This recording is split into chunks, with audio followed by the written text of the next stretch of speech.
ایک ایسا سیاستدان جو تعلیم یافتہ بھی ہو، متحرک بھی ہو اور جس کی آخری تقریر آج بھی سوالات چھوڑ جائے۔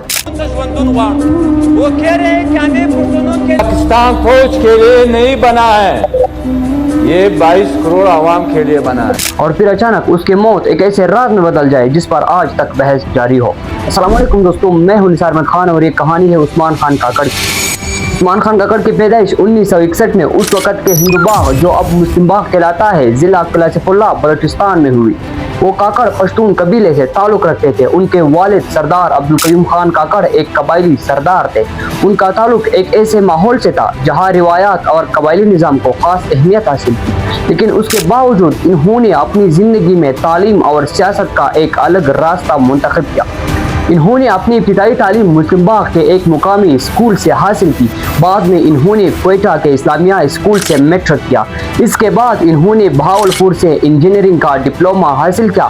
پھر انہوں نے سائنس کالج سے BSc کیا اور بعد میں یونیورسٹی آف بلوچستان سے اکنامکس میں ماسٹرز کیا۔ تعلیم کے ساتھ ساتھ انہوں نے کوئٹہ لا کالج سے 1987 یعنی کہ 1987 میں قانون کی ڈگری بھی حاصل کی۔ یہ تعلیمی سفر اس بات کو ظاہر کرتا ہے کہ وہ صرف ایک سیاستدان نہیں بلکہ ایک تعلیم یافتہ اور سوچنے سمجھنے والے شخص تھے۔ ان کی سیاسی زندگی کا آغاز 1977 میں ہوا جب وہ پختون اسٹوڈنٹس آرگنائزیشن سے وابستہ ہوئے۔ وقت کے ساتھ ساتھ یہ تنظیم مختلف تبدیلیوں سے گزرتی رہی اور بعد میں پشتونخوا اسٹوڈنٹس آرگنائزیشن PSO بنی۔ 1987 یعنی کہ 1987 میں انہیں اس تنظیم کا پہلا جنرل سیکرٹری منتخب کیا گیا۔ یہ ان کے سیاسی سفر کا ابتدائی مگر اہم مرحلہ تھا۔ بعد میں وہ مختلف سیاسی اتحادوں اور تحریکوں کا حصہ رہے جن میں پشتون نیشنل پیپلز الائنس شامل تھے، جو بعد میں 1989 میں پشتون ملی عوامی پارٹی کی شکل میں سامنے آئی۔ پارٹی میں انہوں نے اہم عہدے سنبھالے۔ وہ 2007 میں صوبائی صدر منتخب ہوئے اور 2013 میں مرکزی سیکرٹری بھی رہے۔ وہ صرف پارٹی سیاست تک محدود نہیں تھے بلکہ انہوں نے MRD یعنی کہ movement for restoration of democracy اور PONM جیسے جمہوری تحریکوں میں بھی فعال کردار ادا کیا۔ بعد میں وہ پشتون تحفظ موومنٹ یعنی کہ PTM کے بھی حمایتی اور سرگرم حصہ بنے۔ 2015 میں وہ سینٹ آف پاکستان کے رکن منتخب ہوئے۔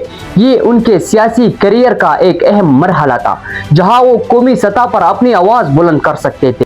2018 میں انہوں نے سینٹ کے ڈپٹی چیئرمین کے عہدے کے لیے بھی الیکشن لڑا لیکن وہ کامیاب نہ ہو سکے۔ اب آتے ہیں اس لمحے کی طرف جس نے سب کچھ بدل دیا۔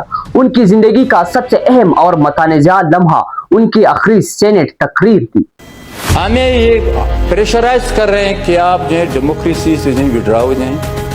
نہیں کر سکتا ہوں، بالکل نہیں کر سکتا ہوں، چاہے میری جان چلی جائے۔ میری جان اتنی عزیز نہیں ہے، یہ ڈیموکریسی اور پارلیمنٹ کے بارے میں عزیز ہے، میری قوم مجھے عزیز ہے، میری عوام مجھے عزیز ہے، مجھے سیاست مجھے عزیز، تو مجھے اشارے مل رہے ہیں، مجھے پیغامات مل رہے ہیں۔ میں اس فلور پہ جو ہیں وہ یہ ریکارڈ پہ لانا چاہتا ہوں۔ مجھے کچھ ہوا کوئی بات نہیں، میرے بچوں کو کچھ ہوا، میرے خاندان کو کچھ ہوا، کوئی پرواہ نہیں ہے، میں ریکارڈ نہ، مگر اس کی ذمہ دار جو ہے 2 اہم انٹیلیجنس ادارے گم کھاتے میں نہ ہو بس۔ جس کی ویڈیو بعد میں وائرل ہوئی۔ اس تقریر میں انہوں نے واضح طور پر کہا کہ انہیں دھمکیاں مل رہی ہے اور ان پر دباؤ ڈالا جا رہا ہے کہ وہ اپنی سیاسی سوچ اور جمہوری موقف سے پیچھے ہٹ جائے۔ انہوں نے یہ بھی کہا کہ اگر انہیں یا ان کے خاندان کو کچھ ہوا تو اس کے ذمہ دار وہ مخصوص اداروں پر سمجھیں گے۔ یہ بیان بعد میں ان کی موت کے بعد بہت زیادہ زیر بحث آیا۔ جو جون 2021 میں انہیں کوئٹہ میں اپنے گھر میں بے ہوش پایا گیا، ان کے سر پر شدید چوٹ کے آثار تھے۔ انہوں نے فوری طور پر کراچی منتقل کیا گیا۔ ڈاکٹروں کی رپورٹ کے مطابق ان کے جسم پر واضح تشدد کے نشانات نہیں تھے اور موت کی ابتدائی وجہ دماغ کا خون بہنا بتائی گئی۔ تاہم یہ بھی کہا گیا کہ حتمی نتیجہ لیبارٹری رپورٹس کے بعد ہی واضح ہو سکے گا۔ ان کے موت کے بعد ان کا جنازہ بلوچستان کے علاقے مسلم باغ میں ادا کیا گیا جس میں 10 ہزاروں لاکھوں لوگ شریک ہوئے اور کچھ اندازوں کے مطابق اس میں لاکھوں زائد افراد نے شرکت کی، جس کی وجہ سے اسے بلوچستان کی تاریخ کے سب سے بڑی جنازوں میں شمار کیا جاتا ہے۔ ڈاکٹرز نے بھی اس بات پر سوال اٹھایا کہ یہ چوٹ صرف گرنے سے کیسے ہو سکتی ہے، کیونکہ CT اسکین اور دیگر رپورٹس میں پیچیدگیاں موجود تھی۔ اس کے بعد حکومت بلوچستان نے ایک جوڈیشل کمیشن بنایا تھا تاکہ ان کی موت کی تحقیق کی جا سکے، لیکن کچھ ہی عرصے بعد اس کمیشن کو بغیر کسی نتیجے کے ختم کر دیا گیا۔ ان کے موت پر مختلف رد عمل سامنے آئے۔ افغانستان کے اس وقت کے صدر اشرف غنی اور دیگر افغان رہنماؤں نے انہیں ایک امن پسند اور مظلوم قوموں کی آواز قرار دیا۔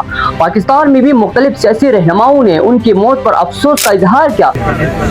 تاسو اتفاق وکړه د دې وطن دشمن با خپل سترګو ویني چې ذلیلیږي، جبکہ ان کی جماعت اور خاندانی اس سے قتل قرار دیا اور غیر جانبدار تحقیقات کا مطالبہ کیا۔ کئی سیاستدانوں اور انسانی حقوق کے کارکنوں نے بھی اس بات پر سوال اٹھایا کہ ان کی سر کی چوٹ اتنی شدید تھی کہ وہ صرف ایک عام گرنے کا نتیجہ نہیں لگتی۔ دوسری طرف کچھ حکومتی اور سیاسی شخصیات نے ان کے موت کو قدرتی قرار دیا۔